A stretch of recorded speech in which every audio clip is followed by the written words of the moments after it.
self-contained. He is self-sufficient. And perhaps the most extraordinary statement of that is the next verse, Romans 11:36.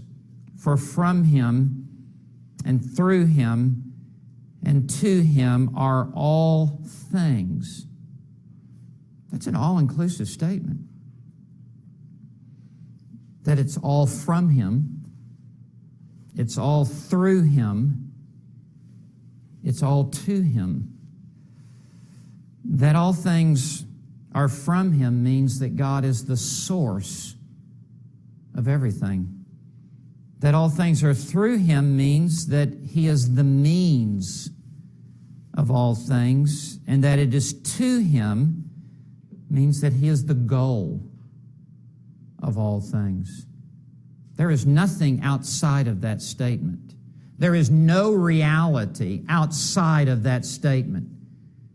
From him, through him, to him are all things.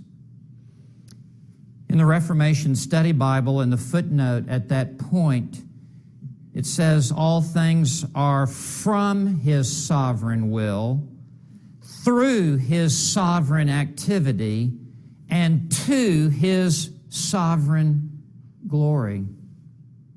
He is the self-existent, self-sufficient God from which everything flows and through which everything functions and for whom everything exists. Is that not a staggering statement?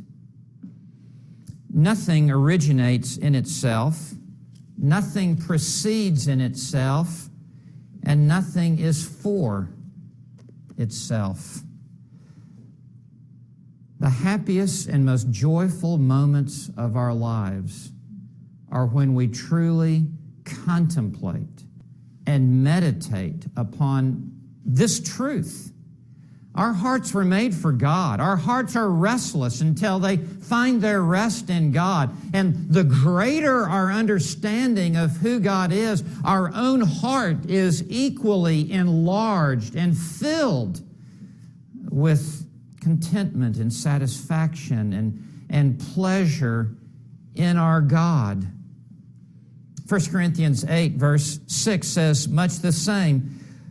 Yet for us there is but one God, the Father, from whom are all things, and we exist for him, and one Lord, Jesus Christ, by whom are all things, and we exist through him. Colossians 1:17, Christ is before all things, and in him all things hold together.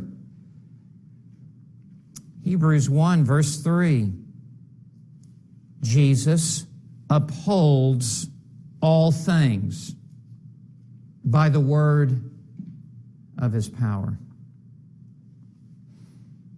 The immensity and the infinity of our God is beyond our comprehension. It is beyond our ability to truly grasp. And yet, we must come and lose ourselves to be swallowed up in the vastness and the greatness, the grandeur and the glory of our God. We, as a result of this, must learn what it is to truly trust him in everything. Sometimes we think, can I bring small things to God, or should I only bring large things to God? One day, G. Campbell Morgan, who was the predecessor of Martin Lloyd-Jones, was preaching at Westminster Chapel in London. He had been preaching on the greatness of God.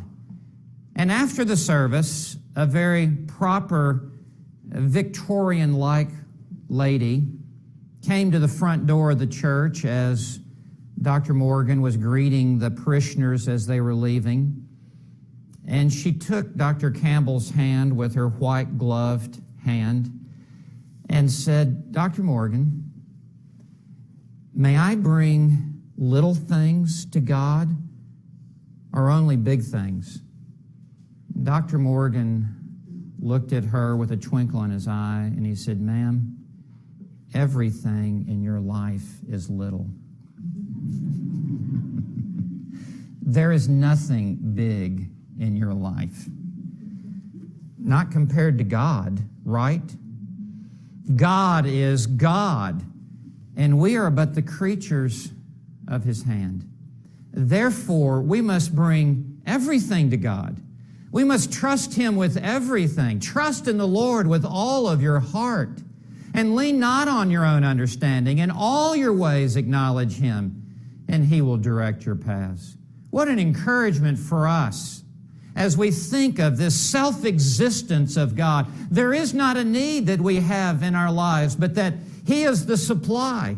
There is nothing that we are lacking in our lives, but that God has infinite resources to provide for us as we follow His Son, the Lord Jesus Christ. So as we begin our study of the attributes of God, we begin at that place where there is no beginning.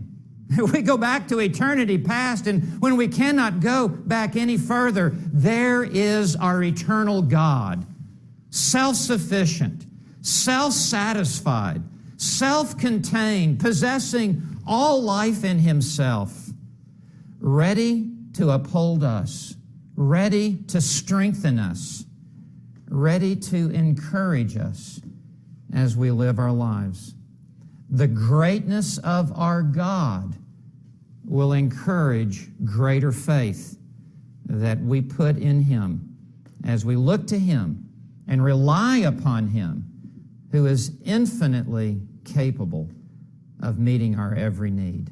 May the Lord bless us with this great truth.